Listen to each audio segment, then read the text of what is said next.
दिल्ली सरकार और आम आदमी पार्टी के बीच दरअसल जुबानी जंग जो है वो काफी शुरू हो गई है। बीते दिन आतिशी ने कहा था कि पहले दिन ही बीजेपी ने अपने वादे तोड़ने शुरू कर दिए, जनता को धोखा देना शुरू कर दिया। बैठक में योजना पास नहीं की गई।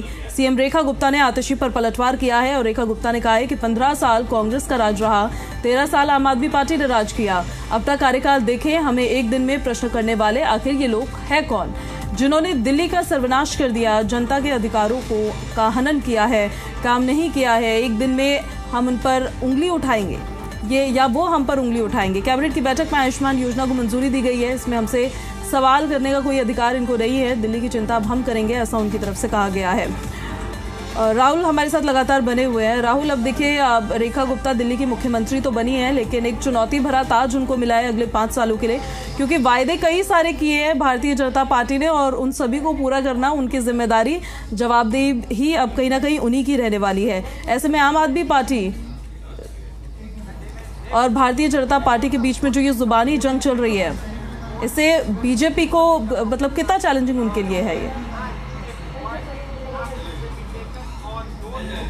नहीं, देखिए, बीजेपी डे वन से आप एक चीज़ देखेंगे तो बीजेपी कहीं ना कहीं सीधे तौर पे डे वन से ही एक्शन मोड में यहाँ पर आपको देखने को मिल रही होगी। पहले दिन आपने देखा होगा कैबिनेट की बैठक बुलाया गया। कैबिनेट की बैठक में आयुष्मान योजना को लागू करने की बात खुद बीजेपी ने किया। कैबिनेट में ही इसका फैसला लिया गया। आप उसके साथ ही उसके पहले आपने देखा होगा कि यमुना सफाई का मामला रहा था। यमुना सफाई के मामले को ही लेकर के कल आपने देखा कि टॉप प्रायोरिटी में यहाँ पर बीजेपी के है यमुना सफाई, और यही कारण है कि आप देखें तो खुद कैबिनेट के साथ में रेखा गुप्ता जो चीफ मिनिस्टर हैं वो गई थी यमुना घाट पर जाकर के, और वासुदेव घाट पर वहाँ पर पूजा आरती की। खुद पार्टी प्रेसिडेंट भी वहाँ पर साथ में गए थे। तो आप प्रायोरिटीज़ आप देख सकती हैं। चैलेंजेस क्योंकि रहेगा, सरकार के साथ में चैलेंजेस ज़रूर रहता है, क्योंकि जो इन लोगों ने संकल्प पत्र में लिखा हुआ है उन संकल्प पत्र में इनको पूरा करना होगा। लेकिन देखना होगा, क्योंकि पहले ही दिन ये सब चीज़ों को दिया गया है, तो अब आगे आज के भी बैठक जो होने जा रही है उसमें देखना होगा कि उसके बाद क्या यहाँ पर डिसीजन सरकार के द्वारा और क्या डिसीजन यहाँ पर लिया जाता है। क्योंकि जैसे देखा जाए तो महिलाओं को 2500 रुपये सम्मान राशि देने की बात हो, या तमाम और भी जो वादे किए गए हैं, तो इन सभी चीज़ों को आगे लागू किया जाएगा। उसके अलावा इन लोगों ने कई बातें, कल आपने देखा भी होगा कि कैग की रिपोर्ट को पेश करने की भी बात यहाँ पर कही गई, कि जिससे तो सीधे तौर पे कहा जाए कि जो बातें कही गई हैं उसको धीरे धीरे सरकार लागू कर रही है अभी, क्योंकि कल ओथ लिया है सरकार ने। अब आगे सरकार का देखना होगा कि आखिर सरकार और क्या कौन से जल्द से जल्द अपने नियम और जितने जो वादे हैं, संकल्प हैं, उनको किस तरीके से पूरा करती है। ठीक है राहुल, बने रहे आप हमारे साथ, और देवेश भी हमारे सहयोगी हमारे साथ लाइव कनेक्ट हो रहे हैं। देवेश, आपके पास भी मैं आ रही हूँ। उससे पहले एक बार हम अपने दर्शकों को सुना देते हैं पूर्व मुख्यमंत्री की तरफ से और करंट मुख्यमंत्री की तरफ से क्या कुछ कहा गया है, पहले वो सुनिए आप। मुझे दुख है इस बात का कि सरकार बनने के पहले ही दिन भारतीय जनता पार्टी ने अपने वादे तोड़ने शुरू कर दिए, दिल्ली वालों को धोखा देना शुरू कर दिया। पहली कैबिनेट की बैठक हो गई, लेकिन 2500 रुपए हर महीने हर महिला को देने वाली योजना पास नहीं हुई। मैं पूछना चाहती हूं रेखा गुप्ता जी से, आपने कहा था कि कैबिनेट की पहली बैठक में 2500 रुपए महीने की स्कीम पास होगी। ये दुख की बात है कि एक महिला मुख्यमंत्री ने दिल्ली की महिलाओं को किए गए वादे को मुख्यमंत्री बनते ही तोड़ दिया। हमें एक दिन में प्रश्न उठाने वाले ये कौन लोग हैं जिन्होंने दिल्ली को बैकफुट पे कर दिया, जिन्होंने दिल्ली का सर्वनाश किया, जिन्होंने दिल्ली की जनता के अधिकारों का हनन किया, जिन्होंने केवल नारे दिए, दिल्ली के लिए काम नहीं किए। आज वो एक दिन पे हम पे उंगली उठाएंगे। ये हम हैं जिन्होंने पहली दिन शपथ लेते ही कैबिनेट की मीटिंग करी, और उस कैबिनेट की मीटिंग में आयुष्मान योजना, जो कि आम आदमी पार्टी की सरकार ने रोक रखी थी, लाखों लोगों के अधिकारों का हनन किया हुआ था, 10 लाख रुपए का लाभ सीधा सीधा हमने आयुष्मान को दिल्ली को पहली कैबिनेट की मीटिंग पहले दिन शपथ लेते ही दिया है। तो आपने सुना कि पूर्व मुख्यमंत्री और अभी करंट मुख्यमंत्री हैं, उनकी तरफ से क्या कहा गया है। देवेश, अब आपका रुख हम कर लेते हैं। इलेक्शंस जब हो रहे थे उस दौरान महिलाओं को साधने के लिए हर पार्टी ने कोशिश की, इवन तीनों पार्टियों ने सम्मान निधि देने की बात की, लेकिन अब वक्त आया है उसको इम्प्लीमेंट करने का, जो वादे किए उनको पूरा करने का। आम आदमी पार्टी की तैयारी कैसी है भारतीय जनता पार्टी की दिल्ली सरकार को घेरने की महिला सम्मान निधि के मुद्दे पर?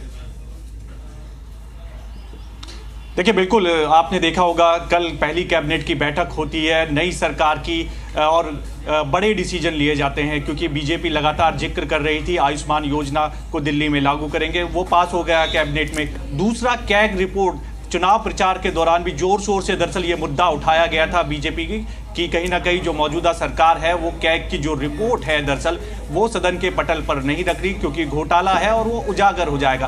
अब ऐसे में कैबिनेट के अंदर दोनों मुद्दों को लेकर चर्चा हुई और दोनों दरअसल पास कर दिए गए।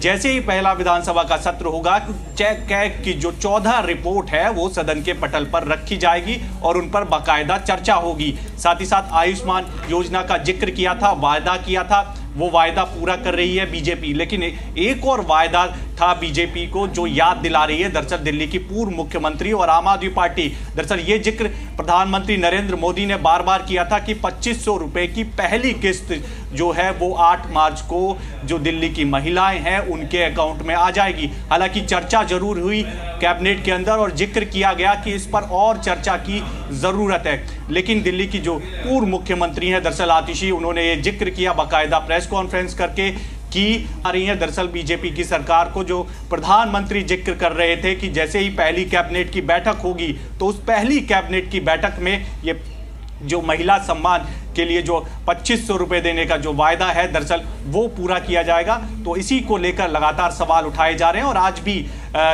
12 बजे के आसपास जो है प्रेस कॉन्फ्रेंस दिल्ली की पूर्व मुख्यमंत्री आतिशी करेगी, तो जाहिर सी बात है फिर से सवाल उठाया जाएगा कि आखिरकार जो वायदा दिल्ली की महिलाओं से किया गया था कि वो वायदा क्यों नहीं पूरा किया जाए, क्योंकि पहली ही मीटिंग में जिक्र किया गया था कि कैबिनेट की पहली मीटिंग होगी और उसमें जो महिलाओं के लिए 2500 रुपए देने का वादा है वो पूरा कर दिया जाएगा, लेकिन कल वो दरअसल वादा पूरा नहीं हुआ और इसी को लेकर लगातार आम आदमी पार्टी मुखर है। और आने वाले समय में अगर 8 मार्च तक ये पास नहीं किया जाता है तो सड़कों पर भी आम आदमी पार्टी नजर आएगी। तो विपक्ष के तौर पर अहम भूमिका इस बार आम आदमी पार्टी निभाने वाली है और जाहिर सी बात है पहली बार विपक्ष में आम आदमी पार्टी आई है जब से आम आदमी पार्टी बनी है और सत्ता में आई है दिल्ली में, तब से पहली बार है और अच्छा खासा उनके पास संख्या बल है, 22 विधायक हैं। तो जो विपक्ष की भूमिका होगी वो काफ़ी महत्वपूर्ण इस बार होने वाली है, क्योंकि पिछली बार देखे सरकार में तो 62 विधायक आम आदमी पार्टी के पास थे